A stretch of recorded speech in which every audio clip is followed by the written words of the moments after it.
জামালপুরে দ্বিতীয় বিয়েকে কেন্দ্র করে দুই স্ত্রীর মধ্যে প্রকাশ্য দিবালোকে ঘটে গেছে লঙ্কাকাণ্ড। প্রথম স্ত্রীকে না জানিয়ে দ্বিতীয় বিয়ে করায় এবং বিষয়টি জানাজানি হওয়ায় এই তুলকালাম পরিস্থিতির সৃষ্টি হয়।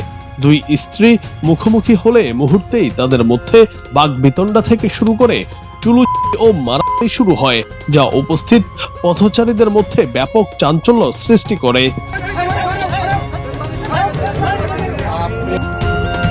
প্রত্যক্ষদর্শীদের মতে দুই স্ত্রীর এমন মারামারি দেখে স্বামী কিংকর্তব্য বিমূঢ় হয়ে পড়েন। পরিস্থিতি সামাল দেওয়ার কোনো উপায় না দেখে এবং নিজের ওপর হামলার ভয়ে তিনি কোনোমতে ঘটনাস্থল থেকে দৌড়ে পালিয়ে যান।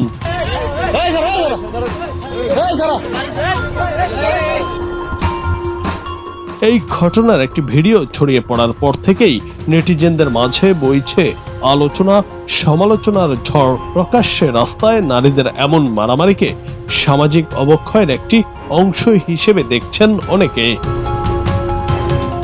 জুনায়েদ আহমেদ, বাংলা টিভি।